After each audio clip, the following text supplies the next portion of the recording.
elles sont pas compatibles. Une discipline qui fait 4 minutes 30 par rapport à des disciplines qui font 11 secondes pour le 100 mètres, même pas une seconde pour le lancer du poids.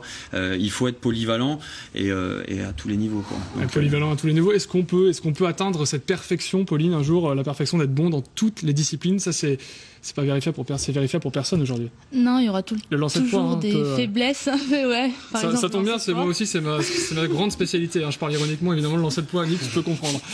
Mais évidemment, il faut se perfectionner. Et puis, il n'y a pas de saut à la perche. Hein. Par contre, en heptathlon, pour les filles. Et pour les hommes au décathlon, il y a le saut à la perche. C'est une épreuve cruciale, d'ailleurs. Et là, ça fait du bien d'être licencié à Forbach.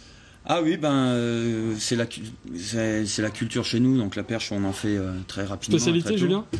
J'en ai pas. Le décathlon. Ouais. Plus généralement. Le décathlon. Non, mais c'est une vraie spécialité. Ça devient une spécialité, c'est-à-dire que j'étais bon dans les différents sauts plus jeunes, mais pas extraordinaire. Et puis, pour reprendre ce que disait Pauline, on est 2 jours dans le même bateau, tous ensemble. Les tours d'honneur, ça se fait par équipe. En épreuve combinée, c'est la seule épreuve où on retrouve ça en athlétisme, avec peut-être un peu les relais quand même. Et donc il y a une richesse là-dedans on y reste parce qu'on aime être avec des copains et on aime l'athlétisme, quoi. Voilà. Moi j'ai une question qui va vous paraître idiote pour tous les deux. Comment est-ce qu'on se met le défi justement de ne pas être bon en un sport mais en 7, 4, 5 ou 10 ou...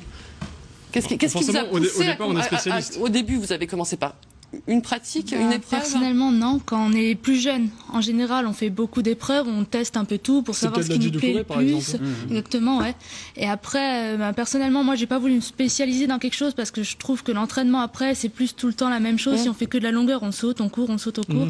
Là, avec les lancers en plus, ça demande 800 vachement mètres, plus de préparation physique parce que là, du coup, même au niveau anatomique, il faut être bon. Enfin, faut développer tous les muscles. Arnaud j'ai longtemps couru après les filles, mais moi, j'ai laissé tomber. C'est un exercice trop difficile pour moi. C'est une préparation physique différente, quoi. Ouais. Il faut des bras, il faut des jambes, il faut tout. Ouais.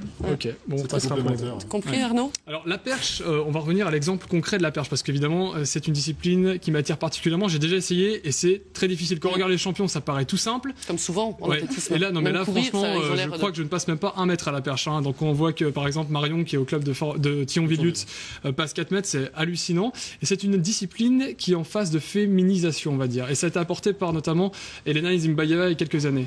Oui, certes, Elena Zimbayeva a fait beaucoup de choses pour la perche, a montré la perche au niveau mondial et international. Après, le souci aussi qu'on a pas seulement sur la perche, c'est que de nombreux enfants entre 11 et 15 ans préfèrent jouer à la console et manger des chips, entre guillemets, à la télé, devant la télé, que de faire du sport. Donc à un moment donné, à ce niveau-là, comme souvent les filles sont presque au même niveau morphologique que les garçons, souvent elles dépassent les garçons et elles ont plus d'envie qu'eux, quoi. Donc ça se retrouve même dans tous les sports, et dans toutes les disciplines de l'athlète, et particulièrement à la perche où ça demande un peu plus de rigueur, un peu plus d'envie et de volonté. Donc il y a de plus en plus de filles, et puis c'est une discipline nouvelle. Donc elle est attractive. Tout reste à faire, l'histoire reste à écrire. Voilà, ça fait que 10 ans que la perche, 11 ans que la perche existe au niveau mondial. Donc les filles sont intéressées par cette discipline entre guillemets novatrice, quoi. Et je vous propose justement d'écouter les 2 nouvelles perles de la perche en Lorraine côté féminin, c'est Hélène Kong et Marion Fiac, on en parlait il y a quelques instants. Avant, c'est spécialement pour les hommes, et aujourd'hui, on voit très bien avec Yelena Zimbayeva que elle est vachement connue, c'est une star. Toutes les femmes peuvent le faire maintenant. Avant que je commence la perche, je ne savais pas du tout. J'avais jamais entendu parler de la perche. Je savais que ça existait, mais sans plus. Et je pense que si j'avais connu ça avant, ça aurait été mieux. Beaucoup de travail gymnique pour le renverser. Après, on travaille la course, le planter dans la perche. De la muscu un petit peu, pas trop. Mais beaucoup de gym. On travaille surtout sur la gym pour le placement dans le renversé, les bondissements pour l'impulsion et beaucoup de courses pour la vitesse. C'est spectaculaire, donc oui. On avait fait une compète en ville, à Thionville, puis il y a tout le monde qui avait les yeux ébahis. C'est pas commun de voir de la perche. C'est les sensations qu'on a en fait en sautant. On découvre toujours de nouvelles choses. 2 nouvelles choses, et la Lorraine a découvert la saison dernière Marion Fiac, qui était au départ, je crois, spécialiste de demi-fond plutôt, de la course, elle a plutôt couru, Marion, puis maintenant elle est venue progressivement, je dis ça parce qu'elle a couru contre ma sœur, mais bon, ça c'est une autre histoire, et elle est venue progressivement à la perche, et aujourd'hui on voit 4 mètres quand même, alors qu'elle est encore junior. 4 mètres 12 même. 4 mètres 12, c'est quand même énorme. C'est énorme, c'était la meilleure performance l'année dernière junior au bilan. C'était un potentiel qu'il pouvait classer parmi les 6 meilleurs mondiales de sa discipline. Bon, elle a fait au championnat du monde junior, elle a fait un petit couac. Mais bon, ça peut arriver en tout cas. La performance est là et on sait qu'Izimbaeva était la seule en tout cas pour l'instant régulière autour de 5 mètres. Alors c'est plus si loin que ça quand on y pense. C'est plus si loin que ça. Il y a des filles qui s'en rapprochent et une petite junior tout à l'heure en antenne, Julien en parlait, une petite junior suédoise qui a fait 4,63, record de 13 cm, 12 cm, record du monde d'Izimbaeva justement. Et c'est une fille qui a du potentiel énorme et on peut... Puis visuellement aussi, il paraît qu'on peut aller jeter un coup d'œil. Oui. Toutes les perchistes généralement à haut niveau sont très, très belles, très sympathiques, donc il n'y a pas de problème. C'est un vrai plus. Ça marche aussi chez les hommes. Ça marche aussi chez les hommes. C'est aussi une discipline qui est attractive par rapport à ça. Ouais, non, c'est beau à voir. Alors Pauline, les prochaines échéances pour vous, c'est quoi exactement maintenant? Vous allez vous concentrer sur quoi? Vous êtes déjà focalisé sur la saison estivale? Non, pas encore, parce que là, la semaine qui vient, j'ai un match international à Sheffield, en Angleterre, donc avec l'équipe de France. Donc là, on va plutôt se concentrer sur ça. Et après, mi-mars, il y a les championnats de France individuels, donc sur les haies et la longueur, pour essayer peut-être de faire un podium. Elle est longue la saison, n'empêche. Elle est longue la saison. Faut tenir sur tout le long terme, les blessures, justement. Alors ça, c'est une vraie question. En décathlon et en heptathlon, est-ce qu'on n'a pas plus de chances de se blesser, Julien? Alors comme moi, je me suis énormément blessé. Bon, c'est peut-être pas le bon exemple. Parce que j'ai fait des erreurs. Quel genre de blessures Beaucoup d'atteintes musculaires en fait. Ouais. Mais on est obligé d'être très précis dans sa vie quotidienne en fait. Les tendons, non ça... Non, je devais être solide de ce côté-là. Donc si j'ai opéré des abdominaux, j'ai une pubalgie. En fait, mais parce que je travaillais mal techniquement, parce qu'à un moment au niveau de l'alimentation, même si je mangeais correctement, c'était pas une alimentation de sportif qui s'entraîne 8 fois par semaine. Ça me rappelle quelque chose, ça.